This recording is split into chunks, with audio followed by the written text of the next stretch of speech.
Bueno, nuevamente muchas gracias, Carlos y Oscar y Roquel por la invitación. Eh, bueno, para mí la verdad es que este es un tema que me apasiona porque considero que es un tema de mucha actualidad. Yo sé que en general cuando hablamos de apologética o defensa de la fe, pues hablamos más que nada de los hermanos separados, pero yo pues tengo una opinión muy particular al respecto. Yo creo que esa guerra ya esa guerra acabó, esa batalla acabó. Yo creo que la batalla ahora es en este campo, en el terreno del mundo, en el terreno del mundo en el que nuestro Señor Jesucristo, al que vino y al que nos encomendó cosas, nos pidió cosas, nos enseñó cosas.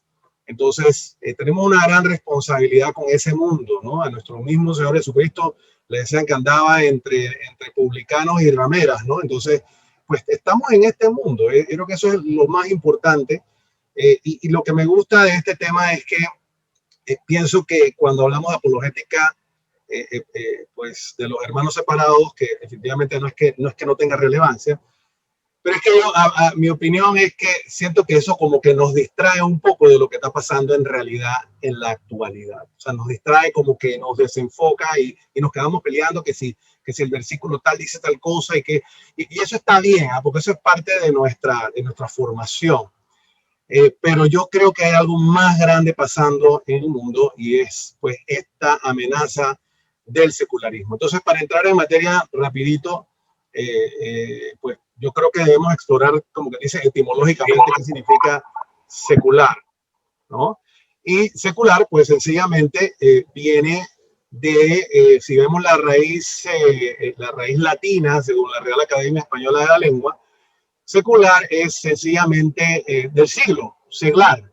Es aquello que está vinculado al estado o a los hábitos del siglo y que carece de órdenes clericales. Vamos a ponerlo así, hablando muy simplemente, es todo lo que no sea clerical, todo lo que no sea religioso. Así, muy inocentemente, muy sencillamente, ¿no?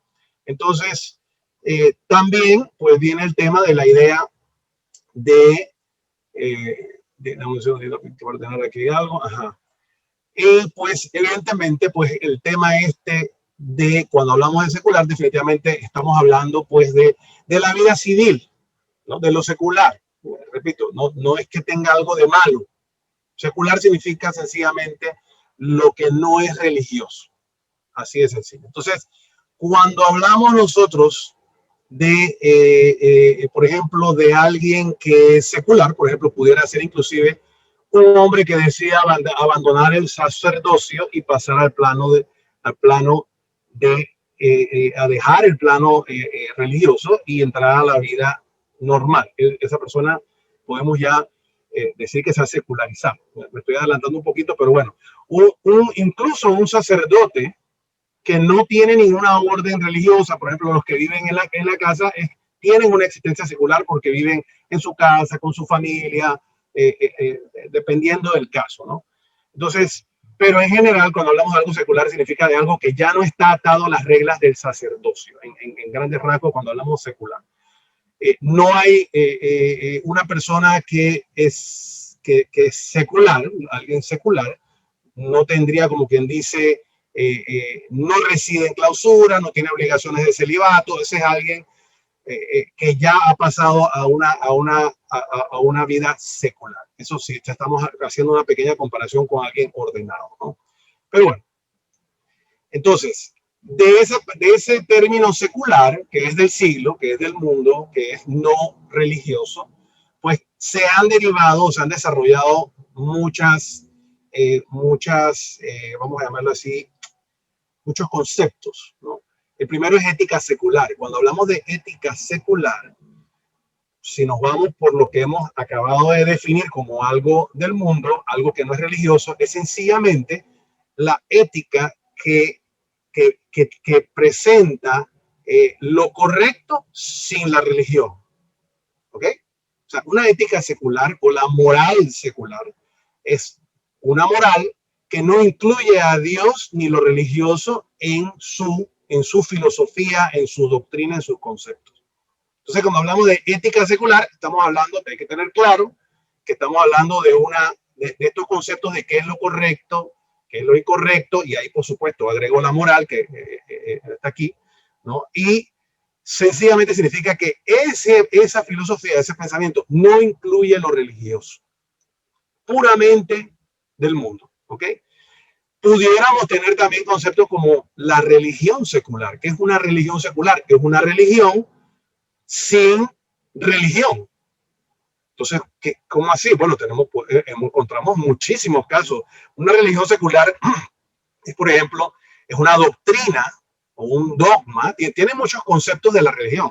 Tiene dogma, tiene adoctrinamiento, tiene código de conducta. ¿Me explico? Eso es una religión secular, pero no habla de Dios. Ejemplo, hombre, el comunismo o el marxismo, ¿no? Tiene una doctrina muy clara, tiene unas creencias muy claras, tiene un código de conducta muy claro, hay adoctrinamiento, se le enseña, hay un catecismo marxista. Los nazis, nosotros vemos las películas de Hitler y todo tiene como un ritual, ahí puede haber hasta rituales inclusive. Entonces eso lo que pudiéramos, y estoy jugando con el término, no quiero complicarle, nada más para que vean las aristas que tiene el tema de la palabra secular, que sencillamente es no religioso, es del mundo no religioso.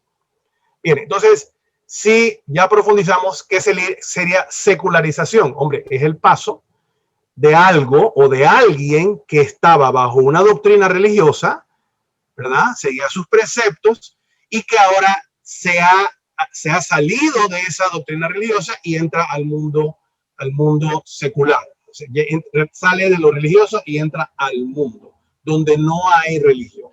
Eso es lo que sería secularización. En ese sentido, ¿qué cosas se pueden secularizar? Bueno, todo lo que sea religioso se puede secularizar. Inclusive un ritual, podemos tener, si una misa de la Iglesia Católica se secularizaría si comenzara a tener de pronto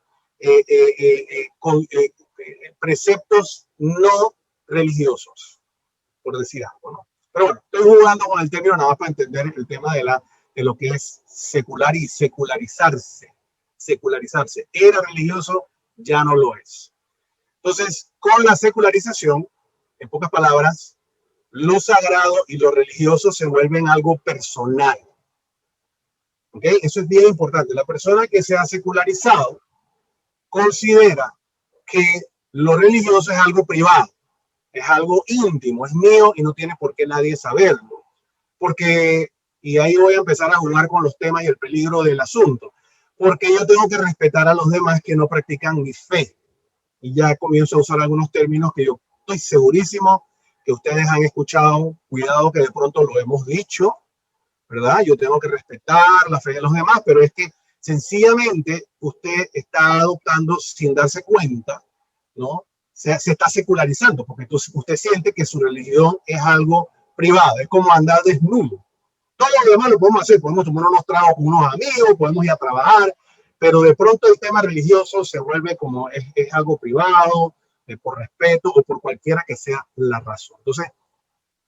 Entonces, podemos decir que la secularización también se refiere al proceso que experimentan algunos estados, algunos países o territorios, cuando diversas instituciones y bienes pasan de lo religioso a lo civil. Eso también se usa en ese término. Pero bueno, entonces el secularismo, ¿qué es? Hombre, es una ideología que apunta a separar sencillamente a Dios de la vida pública. Ya. O sea, el secularismo es algo que dice, mira, la religión es algo personal, hay que respetar a los demás. No debes hablar de religión en público porque de pronto puedes ofender a alguien. Eso es un comentario secularizado, ¿no? Yo tengo como si tuviera vergüenza, ¿no? Si tuviera vergüenza de lo mío.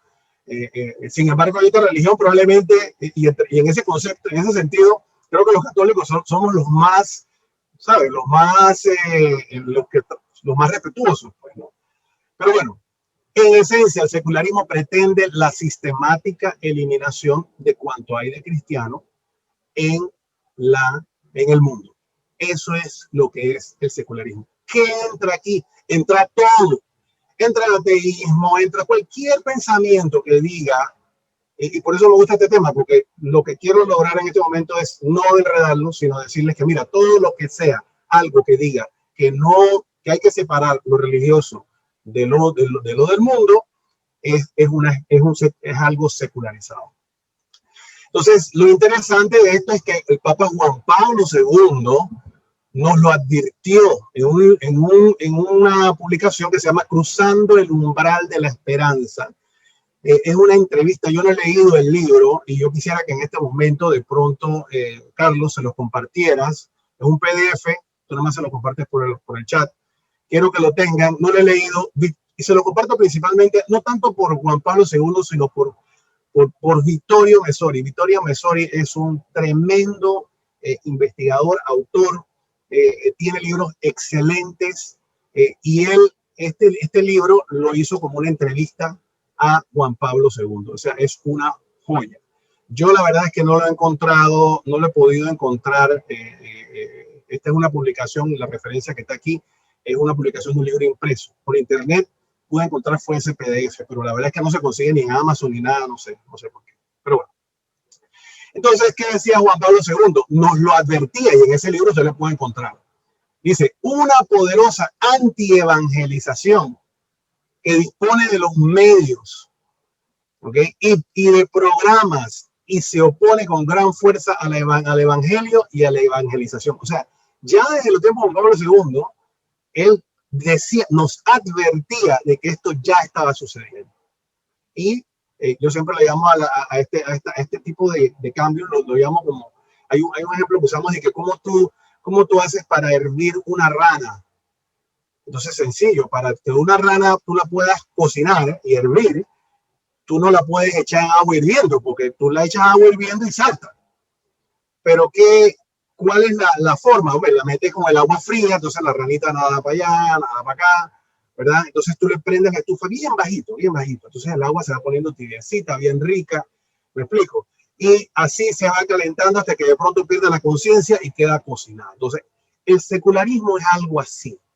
Nosotros no nos damos cuenta, no pareciera que tuviera nada malo, y poco a poco va como invadiendo y va cambiando nuestro contexto, nuestra forma de pensar, nuestras creencias, no nos damos ni cuenta. Entonces yo quisiera compartirles en este momento un ejemplo de pensamiento secularizado en la política panameña.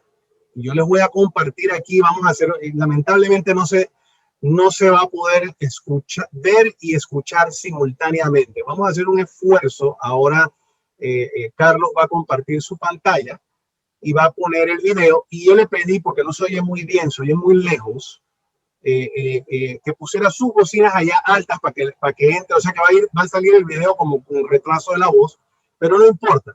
Quiero que escuchen al candidato presidencial Ricardo Lombana hablando sobre su posición en torno al matrimonio igualitario. ¿Ok? Adelante.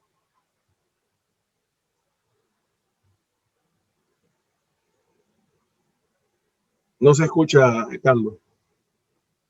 No se escucha nada. Ahora sí, ahora sí.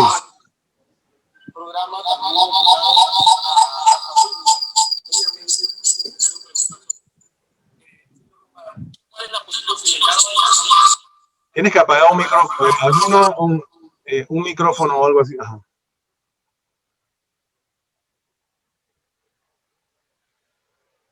No se escucha, Carlos. No sé si lo puedes volver a empezar. Yo pienso que es más que nada. Sí, déjame ver si puedo. Hay un retorno, hay un retorno. Sí, exacto.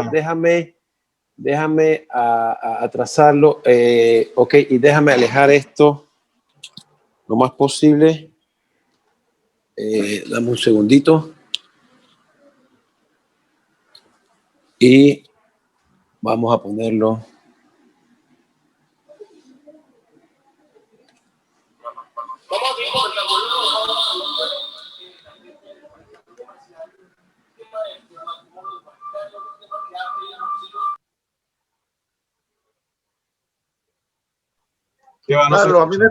Carlos, a mí me parece de que el otro dispositivo que tú tienes vas a tener, no sé si alejarlo demasiado o Vas a tener que alejarlo demasiado, no sé, o apagarlo.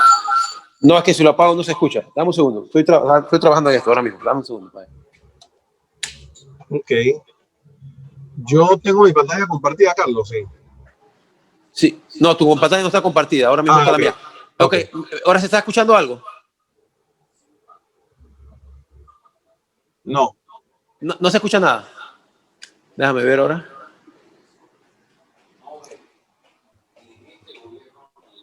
O sea, nada, Julio. Muy lejos, casi nada.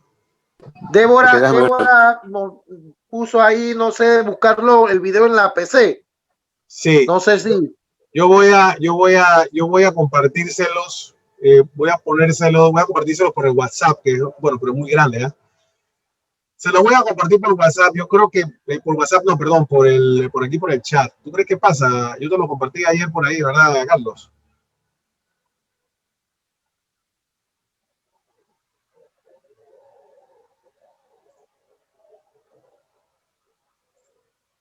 Ok, continuamos, Carlos, pues. Se lo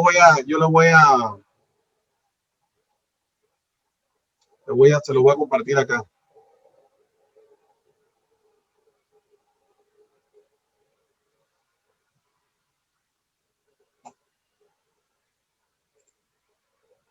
Ahora, ya está mi pantalla, yo tengo que ponerla.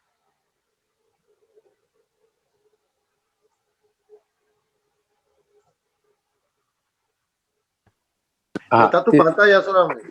Sí, tienes que ponerla. Ok, voy para allá. Dale. Bien. Yo lo que voy a hacer es que les voy a compartir, porque tengo un clip, pero no me acuerdo si eso pasa. Déjame hacer un minutito nada más para pasar. Dale, a la prueba, pues. Sí, y a ver, un segundito.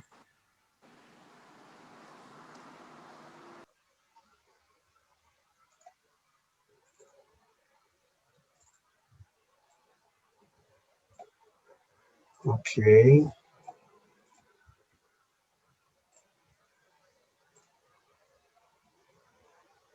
Chat, ¿dónde está el chat? Aquí está el chat. Bien, vamos a ver si pasa. Aquí son solo 3 minutos, pero estos videos pesan un montón. Ahí lo eché. Vamos a esperar con calma, después ustedes lo ven con calma. Yo le voy a hacer un pequeño resumen de lo que sale aquí. ¿Ok? Entonces, ¿qué tenemos ahí? El candidato presidencial dice, un segundito para yo abrir acá al lado mío. Aquí está. Dice, yo voy a dar mi respuesta en 3 partes. Dice, primero como un católico practicante. Él dice, mi familia, todos somos católicos, vamos a la iglesia todos los domingos, nosotros creemos en Dios, etcétera, etcétera. Dice, la segunda parte para contestar esa pregunta, dice, pero bueno, yo te tengo, pero como presidente, pero en temas como presidente, si como candidato presidencial, y si yo llego a ser presidente, yo tengo que separar la religión, o sea, mis creencias de el puesto público. Entonces, cuando yo llegue al puesto, yo creo en un gobierno laico, un estado secular, en donde la iglesia, la religión, ninguna religión tiene nada que ver con temas de política ni de Estado. Y al final dice, y también te voy a contestar como abogado. Eso es algo, bueno, no dice como abogado, pero él comienza a hablar en términos legales sobre que este es un tema de la Corte Suprema de Justicia, que tiene que fallar, etcétera. A mí me pareció súper interesante porque yo estoy convencido que Ricardo Lombana es un católico practicante. Estoy convencido, pero es lo mismo que estamos hablando. O sea, yo creo que estoy haciendo lo correcto. Me explico, yo estoy pensando de acuerdo a mis creencias, pero yo no puedo ser presidente, que cuando yo sea presidente, yo me despojo, o sea, la fe y mis creencias, y vamos a hablar por ahora de religiosa, pero yo puedo tener creencias de todo tipo. Yo no me puedo despojar de mis creencias al llegar a un puesto público. ¿Me explico? Entonces, el punto aquí, más que nada, es que eso que le sucede a Ricardo Lombana nos puede pasar a nosotros. ¿Me explico? De creer que realmente pues hay una separación real, de que yo no puedo, ¿cómo así de que yo no puedo, que mi creencia religiosa no tiene nada que ver con mis decisiones como presidente? Todo lo contrario. ¿Me explico? O sea, si alguien estuviera corriendo para presidente y el tipo fuera un satánico, uno que hace culto satánico, yo no voy a votar por ese tipo, no me importa el plan que tenga. ¿Me explico? Porque sencillamente yo por mis creencias entiendo en lo que él cree y siento que va a ser un peligro para nosotros en nuestro país el tener a alguien que tenga una creencia de satanismo, ¿no? O alguien que tenga una creencia, vamos a decir, comunista. Creo que eso sucedió, había un candidato comunista, ¿no? Entonces, bueno, siempre tienen muy pocos votos, porque este es un país, ¿por qué? Porque este es un país que no es comunista. Entonces, pero bueno, ya con este punto les comparto el video, lo ven con calma, pero causa mucha gracia porque de verdad que la respuesta se hace con mucha firmeza, con mucha seguridad, me explico, como católico, y empieza como católico. Entonces, al final, ¿qué tenemos nosotros? Tenemos un Estado laico o secular, que es lo que propone, lo que escuchamos en este video, un político propone, así hay muchos, que hay que tener separación de iglesia y del Estado. Perfecto, eso no tiene absolutamente nada de malo. O sea, de hecho, yo creo que sería un problema, y eso lo vamos a ver rapidito ahora, sería un problema de que hubiera una conexión entre religión y Estado. Pero una cosa es que haya separación entre Estado y fe y religión, y otra cosa es que tú saques las creencias religiosas de las políticas. Entonces, supuestamente el Estado laico busca respeto, busca igualdad, ¿no? Que todos los habitantes se sientan representados, pero yo me pongo a pensar, para que vean cómo se va incluso hasta desmeritando la misma democracia. O sea, si yo soy panameño y en este país somos católicos, la mayoría, me explico, ¿por qué tenemos que legislar a favor de las minorías? ¿Me explico? Ese es un concepto. Entonces, ¿por qué? Porque nos han vendido la idea de que, bueno, pero que hay el respeto, los derechos, hay que aceptar. Sí, nosotros somos los más respetuosos, ¿no? Entonces, yo quiero compartirles, antes de continuar este tema, qué dice nuestra Constitución, la Constitución vigente de la República de Panamá. Y dice, en su preámbulo, dice, con el fin supremo de fortalecer la nación, garantizar la libertad, asegurar la democracia, la estabilidad institucional, exaltar la dignidad humana, promover la justicia social, el bienestar general y la integración regional, e invocando la protección de Dios, decretamos la Constitución Política de Panamá.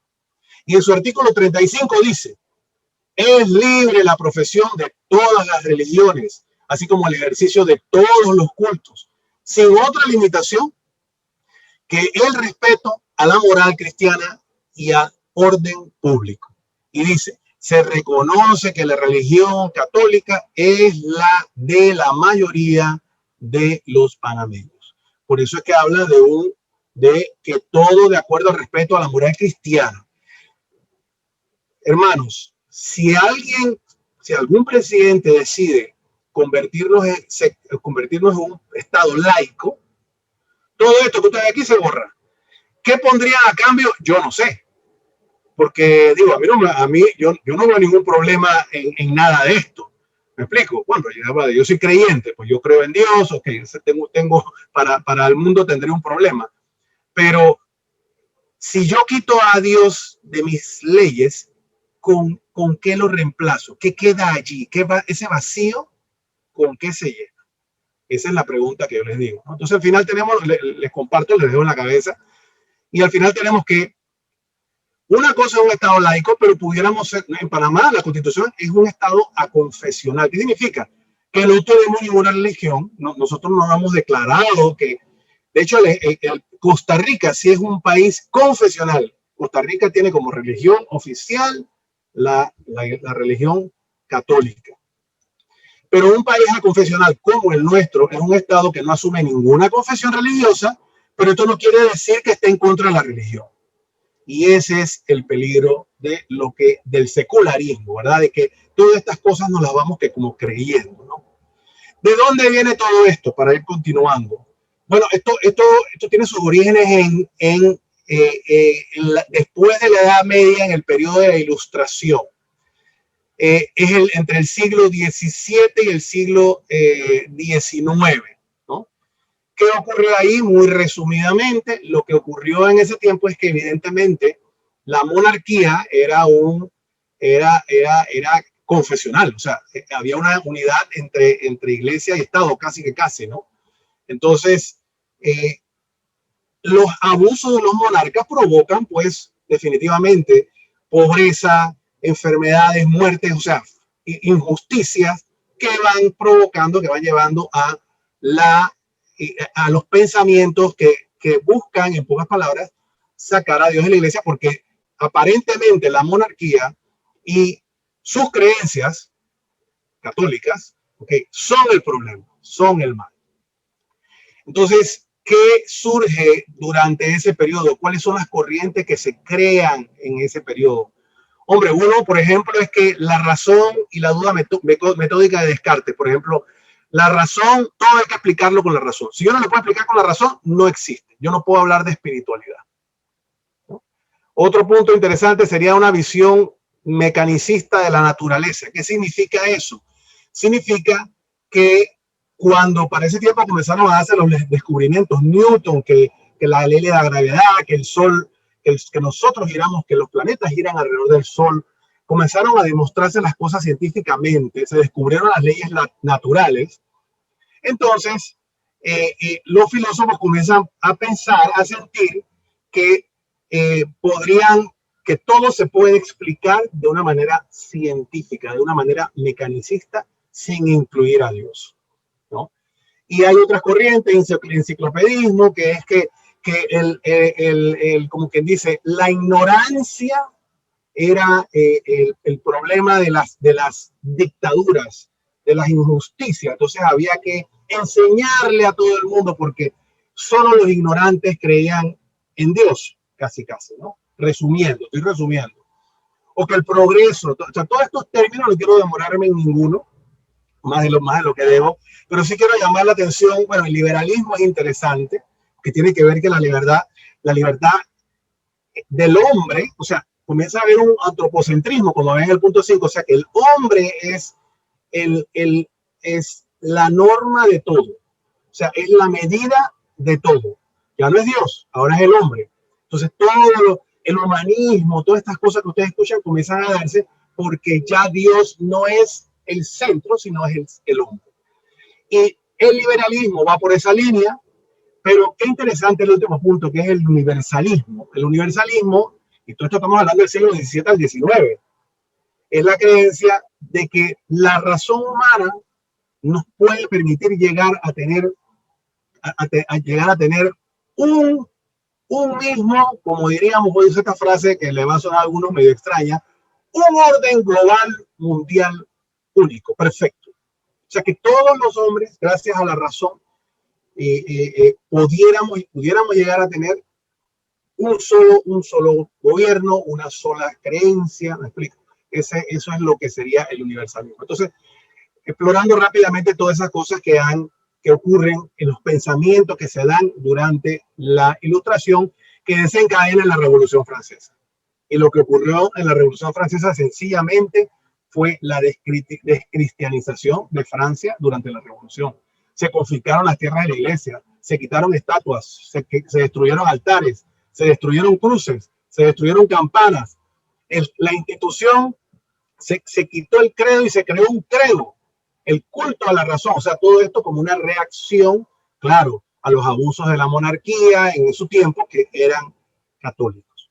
Entonces, creo que inclusive una de las fases más oscuras de la Revolución Francesa es la masacre de sacerdotes.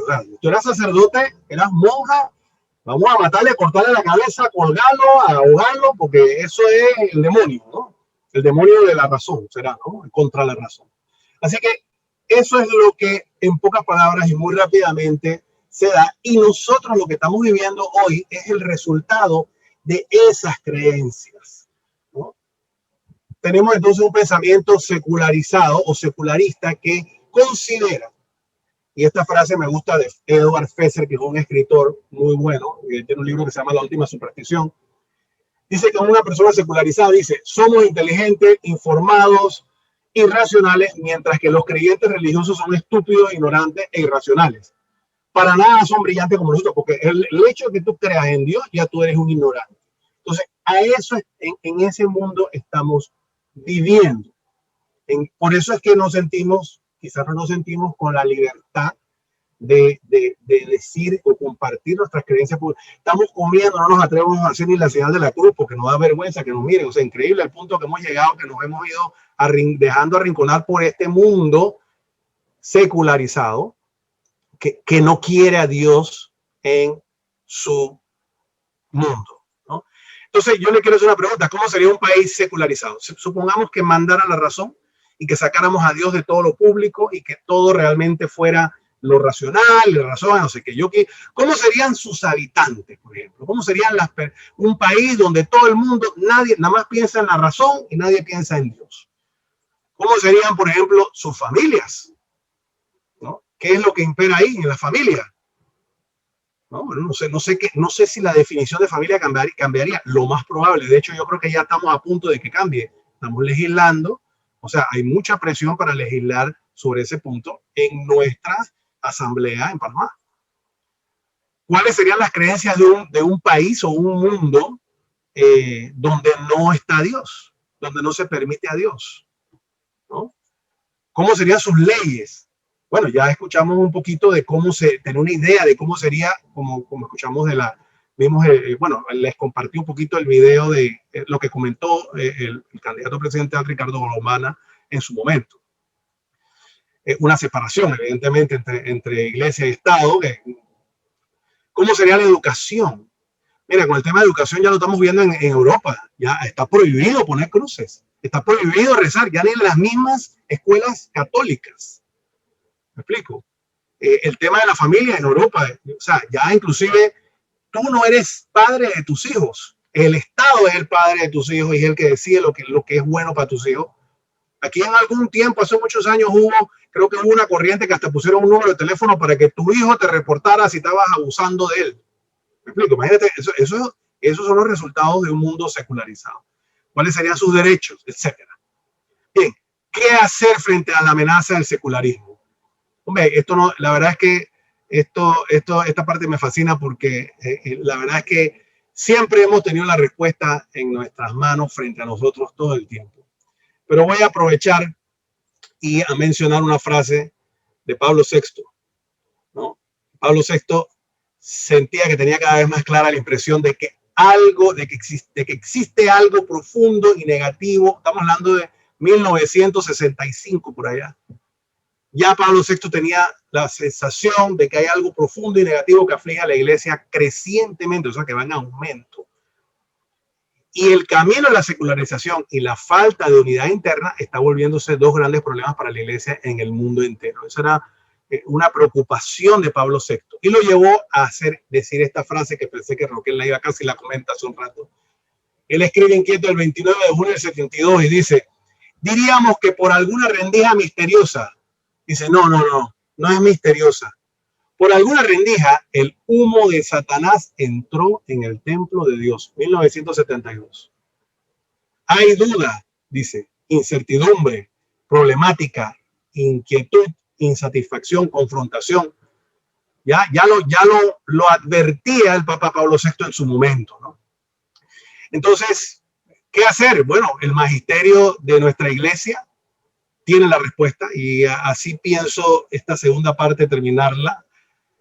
Solo compartiéndoles que hay 16 documentos de 6 papas antes del Concilio Vaticano II, o sea, antes de 1963, que advierten y condenan todo esto que estamos hablando, todas estas creencias, todos estos errores, ¿no? Y vamos a pasar rapidito por ellos. Papa Gregorio XVI habló sobre el liberalismo. El liberalismo es lo que recibimos nosotros apenas se acabó la Revolución Francesa, que duró 10 años. Terminó en 1799 esta encíclica desde 1832, 30 años después. O sea, estábamos en plena vivencia, habían pasado todas esas masacres. Entonces, el Papa Gregorio XVI nos advierte en la Miraribus acerca del liberalismo, que tiene que ver con eso, que el hombre, la razón, etc. El Papa Pío IX tiene una encíclica que se llama Cuánta Cura, y además tiene un índice de errores, de los principales errores de nuestro siglo, 1864. ¿No? Tenemos el Papa León XIII sobre la autoridad del gobierno. Mira, todos estos temas que parece que son temas que no tienen nada que ver con la religión, pero son temas que 6 papas han tocado en el transcurso de décadas. Preocupados por el secularismo, por la secularización de la iglesia, de la secularización del mundo. Sobre la masonería y naturalismo, 2 corrientes secularistas. Es más, en la masonería hasta es tildada de satanista. Sobre la naturaleza de la verdadera libertad, porque el tema de la libertad era el tema. Entonces queríamos ser libres, entonces agarramos a Dios y lo echamos por un tubo, ¿verdad? Entonces, sobre la naturaleza, el Papa León XIII escribe ese documento. Sobre la condición de las clases trabajadoras, Rerum Novarum, el Papa León XIII, ¿no? O sea, ¿por qué? Porque estaba el comunismo, el socialismo, todas estas cosas estaban dándose y pues la iglesia habla sobre ese tema social, laboral inclusive. Sobre la democracia cristiana. Luego el Papa Pío X, él también hace un índice de errores que se llama Lamentabili Sani en 1907. El Papa Pío X habla sobre el modernismo. Yo les recomiendo que lean eso. Ustedes leen sobre el modernismo de 1907, Pascendi Dominici Gregis. Ustedes lo leen y ustedes van a decir que eso lo acaban de escribir ahora. Una cosa impresionante, ¿no? Sobre nuestro mandato apostólico, escribe Papa Pío X. Esto se lo voy a compartir al final para que tengan ese índice y puedan ponerse con calma a buscarlo y estudiar. Miren, el estudio, la apologética de este siglo es estudiar los documentos del magisterio. Eso es lo que tenemos. O sea, no estoy desmeritando el ponernos a tratar de ayudar a los hermanos separados, perfecto, pero aquí nos están dando, este es el frente de batalla. Entonces, interesante, por ejemplo, en el Papa Pío XI, sobre la promoción de la verdadera unidad religiosa. Ya comienza a sonarnos algunos temas que se tocan dentro de la iglesia hoy. Pero mira cómo dice el Papa Pío XI en 1928, dice acerca de la promoción de la verdadera unidad religiosa. Acerca del comunismo ateísta. Mira, o sea, todo esto pareciera que uno se pone a leer esto y uno piensa que esto como que no tiene nada que ver con iglesia, pero es que esto es puro magisterio. Y el Papa Pío XII sobre ciertas opiniones falsas que amenazan con socavar los fundamentos de la doctrina católica. 3 papas han casi hecho una lista de errores, creencias y opiniones falsas que amenazan con socavar la doctrina. La doctrina es la tradición, es la enseñanza de nuestro Señor Jesucristo a nosotros. En 1950. Entonces, no quiero tomar mucho tiempo, he elegido rápidamente Cuánta Cura del Papa Pío IX y su índice de errores. Yo lo único que voy a hacer, he escogido aquí algunos, son como 80. Yo voy a pasar rapidito por unos cuantos de ellos, no vamos a pasar los 80. ¿Okay? Pero bueno, Papa Pío IX, 1864, él, para convocar Vaticano I, sacó este documento. ¿Qué encontramos ahí? Bueno, hay un tema que habla sobre panteísmo, si lo ven abajo, naturalismo y racionalismo absoluto. 1864 se hablaba de panteísmo, naturalismo y racionalismo. Y frases como esta, que es lo que él dice que son las creencias y los errores que tenemos, creencias equivocadas. Dice, Dios no es más que la naturaleza misma de las cosas, sujeto por lo tanto a cambios. Y todas las cosas son Dios y tienen la misma idéntica sustancia de Dios, y Dios es una sola y misma cosa con el mundo. Eso es un error. si usted tiene esa creencia, usted está en camino a estar secularizado. Usted se está secularizando y no se está dando cuenta. Porque el panteísmo es lo que cree que Dios está en todos lados, ¿no? Y el naturalismo es que cree que las cosas son en sí, pues no. Entonces, es un error. Vamos a otro rapidito. Solamente quiero pues dejarlos inquietos. Dice, otro punto solo estamos hablando de cuánta cura. Panteísmo, naturalismo, seguimos ahí. Dice, las profecías y los milagros expuestos y narrados en la Sagrada Escritura son ficciones poéticas. No hemos escuchado eso en nuestras parroquias, señores, en estos momentos. Dice, y los misterios de la fe cristiana, resultado de investigaciones filosóficas. Y en los libros del Antiguo y el Nuevo Testamento se encierran mitos. Y el mismo Jesucristo es una invención de esta especie. Han habido corrientes que dicen que Jesús era un hombre, solamente hombre, no sé, todo eso lo hemos visto, pero ya Pío XII en 1864 nos advierte de que ya hay gente diciendo estas cosas. Y yo lo he escuchado, y aquí en este grupo, una hermana hace unos meses atrás comentó que un padre le dijo que ese pasaje de la Biblia, no, creo que habló de que el diablo no existía, una cosa así. Creo que fue lo que ella comentó. Pero hemos escuchado esto. No, que cuando el pasaje de que Jesús dice que él no quiere, que él quiere es venir a traer, él viene a crear la división y a traer fuego. Yo escuchaba en la televisión sacerdotes que explican eso, no, lo que él quiso decir. Entonces resulta que nuestro Señor Jesucristo necesita que lo expliquen, ¿no? Porque él no quiso decir eso. Lo que él quiso decir es que es el fuego del amor que es lo que él viene a invadirnos para que todos estemos, me explico. Entonces eso es un error.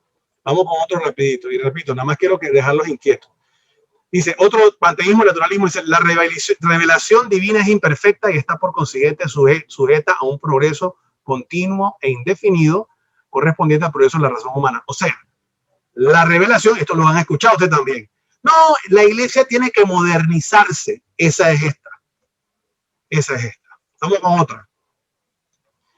El método y los principios con los que los antiguos doctores escolásticos cultivaron la teología no están en ningún modo con armonía con las necesidades de nuestros tiempos, lo mismo, ni con el progreso de la ciencia. Eso están atrasados, eso son unos de cavernícolas. Ese es otro error. Y se dan cuenta, yo se lo estoy compartiendo porque yo sé que ustedes han escuchado esto. Tenemos otro aquí que dice, todo hombre es libre para abrazar y profesar la religión que, guiado de la luz de la razón, juzgase por verdadera. Indiferentismo. El Papa Pío IX habla del indiferentismo, que es ese de que no importa qué religión tú seas, tú eres hijo de Dios. Ahí lo habla. 1864. Eso es. Entonces, él pone ese es el error número 15 como un error. Un error. ¿Qué más tenemos así? En el culto de cualquier religión pueden los hombres hallar el camino de la salud eterna y conseguir eterna salvación. La misma cosa. ¿No hemos escuchado eso? Dentro y fuera de la iglesia. Dentro y fuera de la iglesia. Sin embargo, el Papa Pío IX nos advierte. Y este es porque yo escogí Pío IX. O sea, todos los 16 documentos que le vamos a compartir al final, búsquelo, léalo, páselo tranquilito, con calma. Es buenísimo. Usted se va a sorprender. Dice, es bien por lo menos esperar la eterna salvación de todos aquellos que no están en la verdadera iglesia de Cristo. O sea, los que no están en la iglesia católica se salvan. Eso es un error. Es un error. ¿Qué más dice el Papa Pío IX? Dice, el protestantismo no es más que una forma diversa de la misma verdadera religión cristiana en la cual lo mismo que la iglesia es posible agradar a Dios. O sea, ¿cuántas veces nosotros no hemos escuchado a nosotros hermanos católicos diciendo, no, pero es que no es, los protestantes son como nosotros, más o menos, o sea, ¿no creen en Jesucristo? Claro. Error. Error. Aquí hablando del comunismo y socialismo, dice, tales pestilencias han sido muchas veces y con gravísimas sentencias reprobadas, y ahí comienza en el 1864 toda esa encíclica. Así mismo está, yo no lo he nombrado, así mismo lo puso el Papa Pío IX. Y después de cuánta cura, en este año, del 64, un montón más cuestionando y reprochando el comunismo. Mira, le habla de pestilencias. Dice, la iglesia carece de la potestad de definir dogmáticamente que la religión de la iglesia católica sea únicamente la religión verdadera. Otro error. No, nosotros no, pero es que lo que pasa es que, bueno, hay que tener respeto, ¿no? Porque ellos están bien, nosotros estamos bien, pero bueno, déjalos a ellos vivir. La doctrina de la iglesia católica es contraria al bien y a los intereses de la sociedad humana. Creo que no hemos llegado allá. En caso de colisión, esto es interesante, entre las leyes de una y otra potestad, o sea, la religión y el derecho civil, la que impera es el derecho civil. Y ahí tenemos, ahí hemos vivido leyes que son inmorales, que porque es ley no significa que es correcto, ¿no? ¿Qué más tenemos así rápidamente? Dice todo el régimen de las escuelas públicas. Mire, ahí está, ya en 1864 se hablaba de eso. Todo el régimen de las escuelas públicas en donde se forma la juventud de algún estado cristiano puede y debe ser de la atribución de la autoridad civil, ¿no? Y de tal manera puede y debe ser de ella que en ninguna otra autoridad se reconozca el derecho a inmiscuirse en la disciplina de las escuelas. O sea, como diciendo que la sociedad civil tiene derecho a inmiscuirse en temas de fe dentro de las escuelas. ¿Qué más tenemos así? Los católicos pueden aprobar aquella forma de educar a la juventud que esté separada, disociada de la fe católica y de las potestades de la iglesia. Esa la hemos escuchado un montón. No, pero bueno, pero es que yo mando a mis hijos para una escuela, pero eso no importa porque la fe es acá en la iglesia. Entonces, yo como católico no le doy una educación católica, o sea, y no estoy hablando de que vaya a una escuela católica, sino que yo acepto que no me le den, que me le quiten la fe católica en la escuela. Eso es más o menos lo que dice aquí. ¿Qué más tenemos aquí? Las leyes y las costumbres no necesitan la sanción divina y de ningún modo es preciso que las leyes humanas se conformen con el derecho natural. Esa palabra es también un tema trascendental, el derecho natural, ¿no? Bien, ¿qué más? Este es bueno. Por virtud de contrato meramente civil puede tener lugar entre los cristianos el verdadero matrimonio. O sea, yo no tengo que casarme por la iglesia para tener un matrimonio. Eso lo estamos viviendo hoy aquí en la actualidad, ¿no? Lo estamos viviendo. Entonces aquí ya en el 64 decía el Papa Pío IX que esto es un error, esta creencia no es así. Bien, ¿qué más tenemos? En nuestra edad no conviene ya que la religión católica sea tenida como la única religión del Estado, con exclusión de otros cualesquiera cultos. Y esto más o menos resume un poquito lo que acabamos de comentar acerca del tema del video, de esos temas políticos sobre la religión y el Estado. Así que bueno, con esto yo concluyo lo que tenía para hoy y no sé si pues espero no haberlos confundido. Le voy a pedir a Carlos que les comparta el PDF del resumen de lo que, más que nada el resumen de todos los documentos para que usted con calma, porque sí me interesa que usted los revise, los busque por internet. Mire, todo eso está publicado en el sitio del Vaticano. Usted, además busca ahí Mirar y Voz y ahí se va a encontrar Mirar y Voz. No sé si en español, esa sí no me la sé muy bien porque a veces no me sale a mí en español, pero seguro que la encuentra.